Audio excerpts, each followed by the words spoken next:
Good morning, good afternoon, good evening, people of the world. Welcome to the fucking news with me, Deke Jackson, on Monday, the 13th of March, 2023. Run for the hills! Oh my God! There's a bank run in America. I mean, there may be. Maybe you haven't heard about it. Maybe I'm making it up. Maybe the internet's lying to me. But a second US bank has failed. The worrying thing about this, right, is not that two US banks just went bankrupt because they were backed by US government bonds, which turned out to be not worth as much as the paper they were printed on. No, the worrying thing about this is President Biden says everything's okay. If President Biden says everything's okay, well, it must be all right. Hey, I mean, I'm not personally worried. I got various messages from people saying, Deke, if you got any money in the bank, you should take it out because we'll be next after America crumbles and, you know, the global economy hits the toilet. The thing is, right, I'm not worth that much. But if you're middle class, Denise, good morning, good afternoon, good evening. If you're middle class in America, you should shit yourself. Really, you should. If you've got the kind of deposits the American government just ain't going to cover. I mean, they're saying that, at the moment, they're saying people with deposits in the SVB bank and the Signature Bank, that they're safe. I don't know what that means in the modern world, but, you know, the dollar's fucking worthless anymore. More than 2/3 of the dollars in circulation were printed in the last, 2 or 3 years. Honestly, it's toilet paper. And one of the interesting things I have read about the Signature Bank collapse already, and it only collapsed this morning. You probably haven't even heard about it yet. As far as I know, this could be breaking global news. Breaking news. American government bonds are toilet paper. And so, therefore, is the American dollar. And the story coming out on the mainstream media at the moment is that it's terrible. What's happened, you see, is the Signature Bank is collapsing because of bad crypto bets. Now, I had to look at crypto. It's up. And I've made some money. I'm not going to say how much or, whether it's a lot or a little, but I have made some money buying crypto. On the whole, I have also lost some money. I should clarify. I bought some crypto and made money. I bought some other crypto and lost money. But on the whole, taken as a complete exercise in, I'll have a shot at this, I've made money. And if I were you right now when I was middle class in America, as well as shitting myself, I would run straight to fucking crypto. As far away from the American dollar as possible. And if I was an American bank and I was holding, say, $1 billion of American government bonds that were due to mature, say, within the next few years, I would start wiping my arse with them because that's all they're good for. Just a little I am not financial services accredited, by the way. I am not giving you a good morning, Loz Bammy. Good afternoon, good evening. I'm not giving you financial advice. I'm letting you know my experience. And if I had government bonds, I'd wipe my arse with them. Meanwhile, back to the fucking newspaper. Gary Lineker, it says here, this headline says, Gary Lineker expected to still be a vacuous cunt when he comes back to Match of the Day. That's not what it says. What I'm going to do with today's paper is I'm going to read out the headlines as I imagine they should be. Gary Lineker expected to still be a vacuous cunt when he hosts Match of the Day again. Did you know that Match of the Day got more viewers? Match of the Day got more viewers with Gary Lineker not presenting. Now, I don't have a television license. I know. If you have one, I'm laughing at you. I'm laughing at you. If you're paying the British government, Shamima Begum, yeah.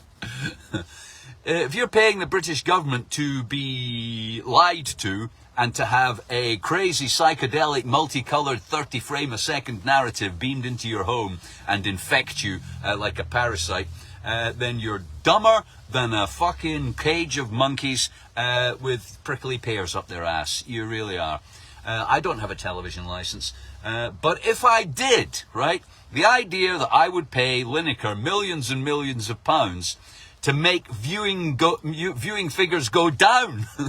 When Lineker hosts Match of the Day, the viewing figures go down, not up. Also, I looked at the program, the running time, right, and the content.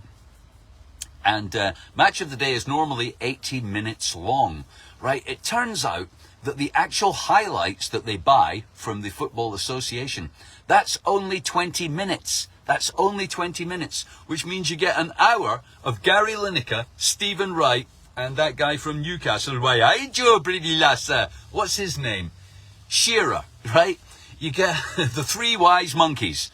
You get an hour of these fucking tossers saying, we're a good cross in from the box. Oh, that was a lovely cross. Wasn't that a lovely... Why, aye, that were a lovely cross. Is that it? 1 hour of talking about, strong at the back, strength in depth, 4 across the back, 8 in it, jumpers for goalposts. Really, an hour of punditry. An hour of punditry, which actually makes viewing figures go down. Now, I'm a Formula One fan, and I can tell you that 8-minute highlights of the race on YouTube is just as much as you need. That's all. The race lasts an hour and a half, but you can boil down the interest. Take all the bits out where the cars just go... If you want to see what happened in a football match, you want to see the saves, the goals, and, maybe the penalties, if there were any. Anyway, Gary Lineker, what a tosser.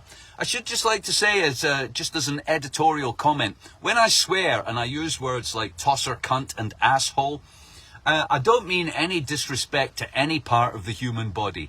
I find the human body to be amazing, and, it's really unworthy that curse words are attached to them in some sense. But, that's the way it is. So I swear for effect rather than for meaning. Christopher Robertson, good morning, good afternoon, good evening. How a man sums up his sex life. Cut out the irrelevant people. There are only so many things in life that are relevant. Breathing, eating, and staying out of the rain. Oh, by the way, as well as the American bank run, there's another story that's not getting much traction on the media, and that is there's 200,000 people on the streets of Tel Aviv protesting against Benjamin Netanyahu's crazy religious right-wing government. And we will come to that story later and why it's important. Retirement age to rise in France. A bill that would raise the retirement age. Yeah, Macron, the president of France. Interesting story. Emmanuel Macron, once upon a time, was just a banker for the Rothschilds, working in the office. And then one day they said to him, hey, Emmanuel, would you like to run France? Here's a lot of money to start a new political party. Boom, he's running France. Well, they're putting up the age of retirement, and so that you have to work longer before you get a pension. And the reason for that is the banks don't want to pay out. You see, the banks underwrote the pensions industry for years. They took monthly deposits. This is the way a pension works. You give a bank a monthly deposit, and in the contract it says, we will give you X amount of money back when you retire. Well, since Emmanuel Macron became president of France, after he worked for a bank, as soon as he got into power, he started reforming the workplace laws so that the banks wouldn't have to pay out on those pensions, so that you work till you die and the banks get to keep all the money. Isn't that nice? That's good of them, isn't it? Police foil Russian plot to cause unrest. Moldovan police said they foiled a plot by a group of Russian-backed actors trained to cause mass unrest. When they say actors, it conjures up a picture of like somebody dressed as, the Halloween bogeyman, or, like people acting, fucking dressed as Rambo or something. Russian actors. Jeremy Paxman has some road rage about litter. Napoleon famously described Britain as a nation of shopkeepers, but according to Jeremy Paxman, we're a nation of litter louts, and he turned his ire on motorists. All right? And what he wants is the government to prosecute litter-dropping drivers and use signs on overhead gantries warning littering is antisocial. We'll fine litterers. We'll fine litterers, right? If you throw anything out of your car, we will fine you. But you can drive around poisoning people, no problem. Now, for those of you not familiar with the laws of physics and chemistry, let me just describe something to you called the products of combustion. That is what comes out of your exhaust. What comes out of the exhaust of cars, I'm going to wind my window down, right, as we're talking. I'm going to wind my window down and litter as we are talking. Because currently, right, there we go. Here's some litter right out the fucking window. I'm littering right now, but my engine's not running, which means that I'm not poisoning the planet. Because the output, the products of combustion of the internal combustion engine, are cancerous, poisonous, and have been linked recently and finally to heart attacks, strokes, and other cardiovascular diseases. But Jeremy Paxman's not bothered by that. He's more bothered about, you know, I don't know, something like this. There's my other window. Out it goes, and followed by this coffee cup shortly afterwards. Does Jeremy not have a problem with, say, nuclear waste? The plastic in the ocean and atmospheric reprocessing. And the McDonald's wrappers. Jeremy Paxman lives in a fucking mansion in Sussex, and he's pissed off about fucking McDonald's wrappers on the fucking green the McDonald's wrappers on the green verges of the Fuck you, Jeremy. Go live in Grangemouth. I live a short way from Grangemouth. It's one of Ineos's biggest refineries in the UK. It makes Mordor look like a fucking fireworks night bonfire.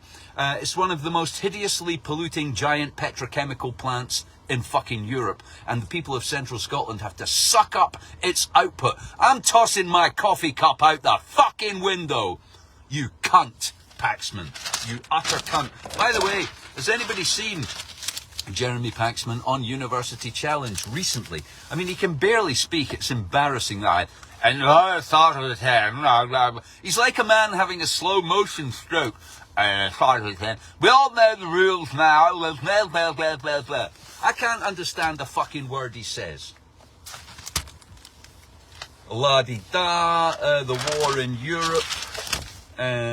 La-di-da, the Prime Minister, Rishi Sunak. In Scotland, polls show that Kate Forbes is consolidating her position. What does that mean? She built a sandbag fort in her living room. She got the blanket up on a clothesline and she's sitting there, huddled round the Bible, burning Hamza Yousaf's hair over a wax model of him, which she's stabbing with a sharpened crucifix. Death to little men, death to little men. I don't know. She's consolidating her position anyway.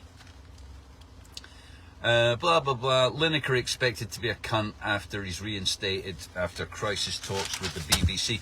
Don't get me wrong about the Lineker thing, by the way. I'm a big fan of free will and free speech, and Gary Lineker should be allowed to say whatever he likes. I personally don't have a problem with him saying what he likes. My problem is that he's a vacuous cunt.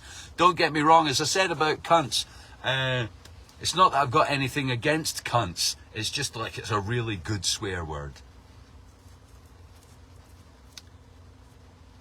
Oh, yeah, the lesson of this saga, blah, blah, blah. You know, I mean, how much news can be generated by a rich, entitled tosser and the BBC having a spat about his Twitter activity while the world burns? What else have we got here? I'm sure there was better news than this in here.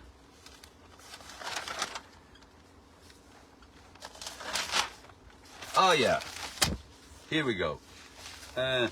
Hunt pledges to help amid fallout from bank failure. All right, so if you're middle class in Britain, I know there's not many middle class watching this, but if you were middle class and you were watching this, this is the first like entrails of a chicken that you're fucked as well.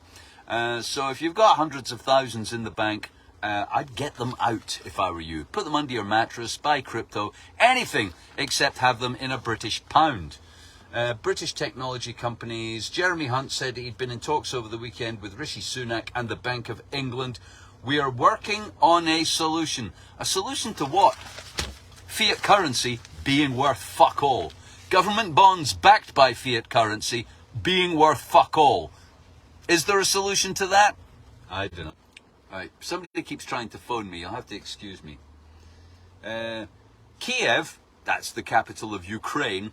Kiev calls for more ammunition following barrage. Praise the Lord and pass the ammunition.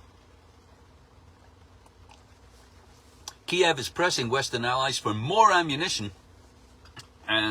after Russia's hypersonic missile barrage this week.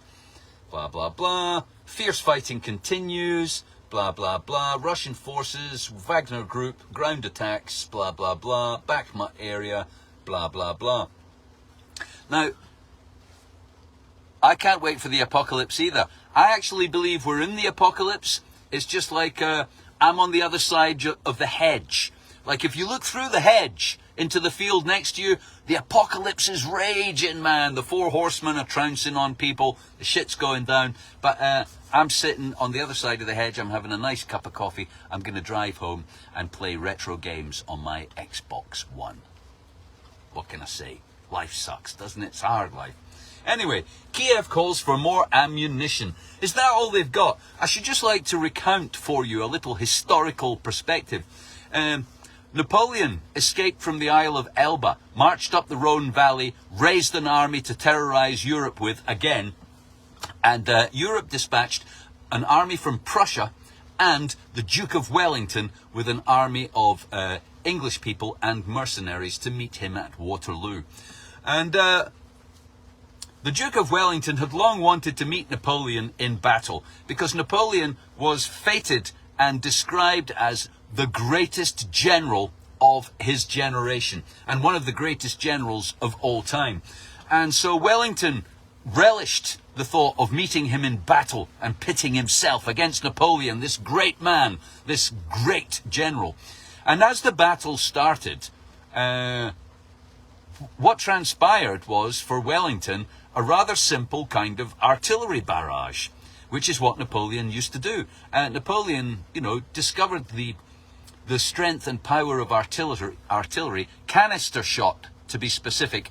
Canister shot is a can of ball bearings that explodes over the head of your infantry, killing lots of them like a sort of aerial shotgun. And so Wellington just hid his troops behind hills and trees. He did. He just made his troops in an uncharacteristic show of, interest for the well-being of your troops from the aristocracy of the time. He said to his men, just get back a bit, get back a bit. He'll be out of ammunition soon. And then he commented, damn it, Napoleon's just a pounder. With a kind of disdain and disappointment that really all Napoleon had was, cannons to pound the other troops with until they were weakened by his canister shot, and then he charged them with bayonets. So is that all Kiev's got? Is that all they are? Saudi Arabia's state energy company Aramco, the world's biggest oil firm, reported record profits of $161 billion. $161 billion. And that's a lot of money. Amnesty International Secretary General Agnes Callamard called this shocking and called for the Saudi Arabian government to use these colossal profits to fund a human rights-based transition to renewable energy organization. What are they? Are they not familiar with who the Saudi Arabians are?